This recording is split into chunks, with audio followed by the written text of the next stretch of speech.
Good afternoon and welcome to your Friday Extra. My name is Michael Brady, Senior Vice President for Economic Development and Policy at the Bronx Chamber of Commerce. I'm coming to you live from Albany, New York, our state's capital, at what will be the 56th annual Legislative Conference. It's an annual event that's held every year that gathers legislators from all over the state of New York to discuss policy and advance the agenda of the Bronx Chamber of Commerce. But before I go into legislation, a few updates for this week. Earlier this week, we had an amazing celebration of Black history where we acknowledge Black business owners and leaders throughout the Bronx and their impact on our economy and overall economic development. We were grateful to have the full lineup of our board of directors, joined by some pretty dynamic speakers, including Michael Egan from the Sankofa House, as well as Ayanna Williams of Uptown Melody and Chef Cornell Robinson of Cornell's Catering. Thank you to everyone who came out for what was a fantastic celebration of Black achievement and contributions to New York City and the Bronx. Be on the lookout for our next networking event held in March for Irish Heritage Month. This week, we also had some very interesting news coming out of City Hall.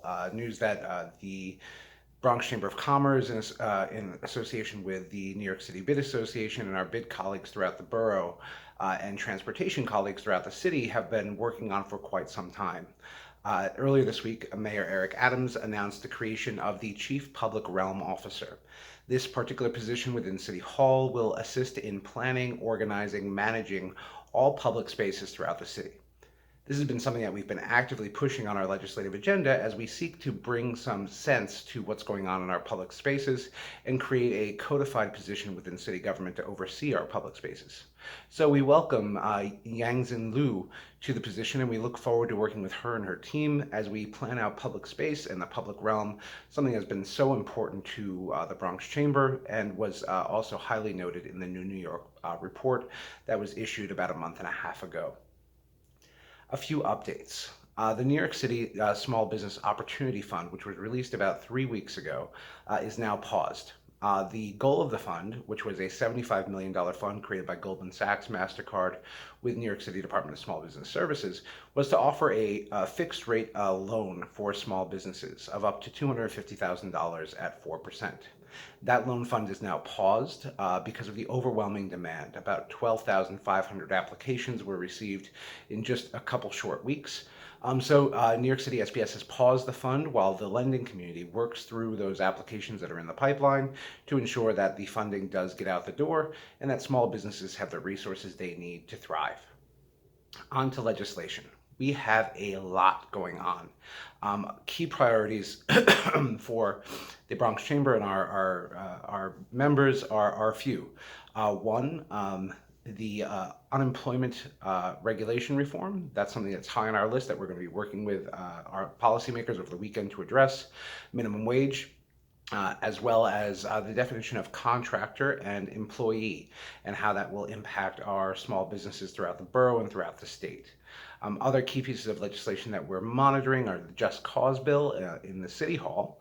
And this weekend really provides an opportunity to engage one-on-one with our legislators, not just from New York City, but throughout the state, to develop some kind of commonality and to really move forward on the Chamber's legislative agenda. On to events. We have several events that are coming up that I really invite you to take part in.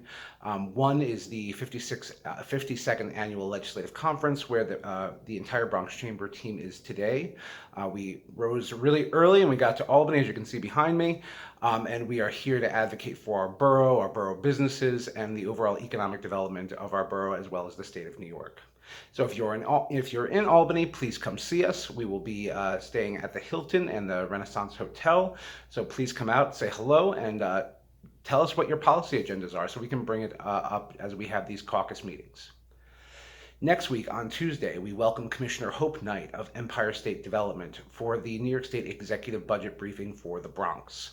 That will be held on Tuesday, February 21st. Registration information is in this email. The following day, Wednesday, February 22nd, we welcome Councilmember Amanda Farias. Amanda has been a long advocate for the Bronx and New York City, and she is currently the chair of the New York City Council Committee on Economic Development. So tune in at 10 a.m. on Wednesday, February 22nd, for coffee and conversation with the Honorable Amanda Farias.